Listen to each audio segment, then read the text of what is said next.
હર્ષભાઈએ century લગાડી દીધી છે આજે.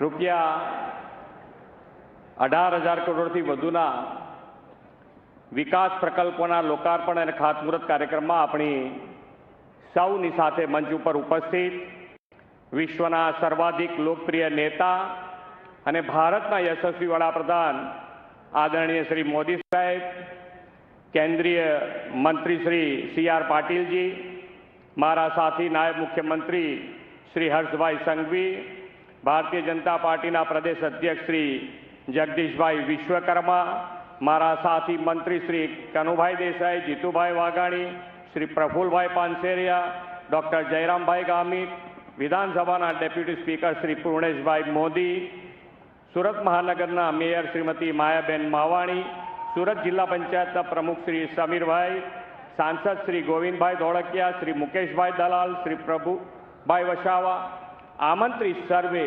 મહાનુભાવો, પ્રેસ મીડિયાના મિત્રો, સૌને મારા નમસ્કાર. આદરણીય વડાપ્રધાન શ્રી નરેન્દ્રભાઈ મોદી સાહેબના સુશાસનના 12 વર્ષની સફળતાની ઉજવણી દેશભરમાં થઈ રહી છે.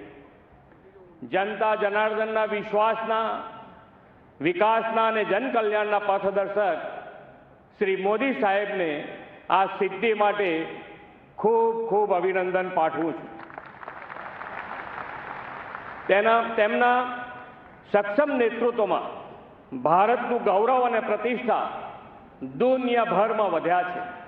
વિશ્વમાં હાલ જે સ્થિતિ ઊભી થઈ છે તેમાં પણ 140 કરોડ દેશવાસીઓને ભરોસો અને વિશ્વાસ છે કે મોદી સાહેબ છે તો આપણે સુરક્ષિત છીએ. આજે વિશ્વ પર્યાવરણ દિવસની પણ આપ સૌને ખૂબ ખૂબ શુભેચ્છાઓ.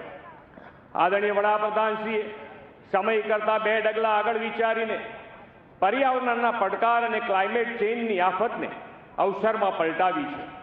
જ્યારે દુનિયામાં ક્લાઇમેટ ચેન્જની વાતો થતી હતી ત્યારે મુખ્યમંત્રી તરીકે શ્રી મોદી સાહેબે ગુજરાતમાં અલાયદો ક્લાઇમેટ ચેન્જ વિભાગ શરૂ કરાવ્યો હતો. સોલાર એનર્જીના શબ્દ જ્યારે લોકો માટે અજાણ્યા હતા ત્યારે તેમણે વખતનો એશિયાનો સૌથી મોટો સોલાર પાર્ક પાટણના ચારણકામાં શરૂ કરાવ્યો. તેમના જ વિઝનના પરિણામે કચ્છમાં સૌથી મોટો હાઇબ્રિડ રિન્યુએબલ એનર્જી પાર્ક શરૂ થઈ રહ્યો છે અને PM સૂર્યઘર મફત વીજળી યોજનામાં દેશમાં 21% સાથે ગુજરાત લીડ લઈ રહ્યું છે. 2070 સુધીમાં ભારતને નેટ ઝીરો એમિશન કન્ટ્રી બનાવવાનું વડાપ્રધાનશ્રીનું કમિટમેન્ટ છે.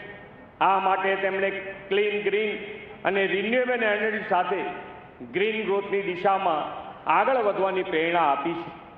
ગુજરાત તેમના દિશાદર્શનમાં ગ્રીન ગ્રોથ સાથેનું સસ્ટેનેબલ ડેવલપમેન્ટ મોડલ બનાવવા સંકલ્પબદ્ધ છે.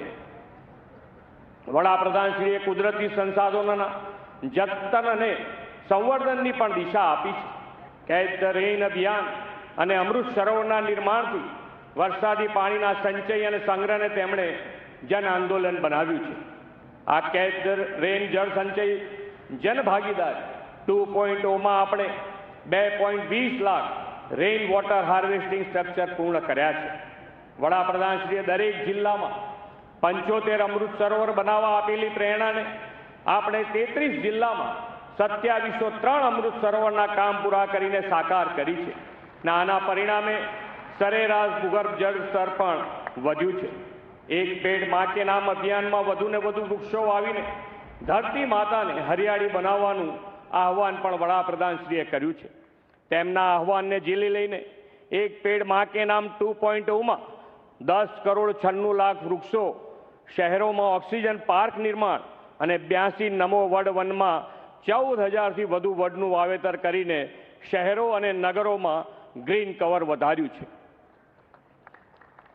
દેશમાં સેમિકન્ડક્ટર હબ તરીકે ઉભરી રહેલા ધોલેરાની ખારાશવાળી જમીનમાં પણ વડાપ્રધાનશ્રીની પ્રેરણાથી ડ્રમ પ્લાન્ટેશન પદ્ધતિએ 3200થી વધુ વૃક્ષોનું સફળ વાવેતર કર્યું છે. આપણા રોજબરોજના જીવનમાં પણ પર્યાવરણ અનુકૂળ જીવનશૈલી માટે મિશન લાઈફ અંતર્ગત પાણી અને ઉર્જા બચાવવાનો વિચાર દેશવાસીઓને શ્રી મોદી સાહેબે આપ્યો છે. વર્તમાન વૈશ્વિક સંકટમાં આત્મનિર્ભરતા માટે બેક ટુ બેઝિકના મંત્રથી પ્રાકૃતિક ખેતીનો વ્યાપ વધારીને ગુજરાતને 8 લાખથી વધુ ખેડૂતોએ પ્રાકૃતિક ખેતીમાં જોડીને સાકાર કરી છે.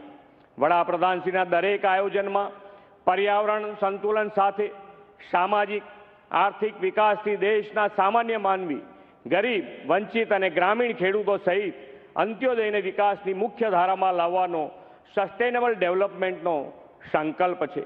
આ માટે તેમણે શિક્ષણ, આરોગ્ય, વીજળી, રોડ અને રેલવે નેટવર્ક સહિતના ઇન્ફ્રાસ્ટ્રક્ચર ડેવલપમેન્ટને હંમેશા અગ્રતા આપી છે. આદરણીય શ્રી મોદી સાહેબના નેતૃત્વનો લાભ ગુજરાતને તો 2.5 દાયકા કરતાં વધુ સમયથી મળ્યો છે. વડાપ્રધાનશ્રીના હસ્તે 18,800 કરોડથી વધુની રકમના 24 જેટલા વિકાસ કામો આજે આપણને મળવાના છે. આજે તેઓ વનબંધુ આદિવાસી વિસ્તારને હાઈવે કનેક્ટિવિટી માટે નેશનલ હાઈવે પ્રોજેક્ટનું કામ પણ શરૂ કરવાના છે અને વડોદરા મુંબઈ એક્સપ્રેસવેના પેકેજ 6 અને 7ની ભેટ પણ આપવાના છે.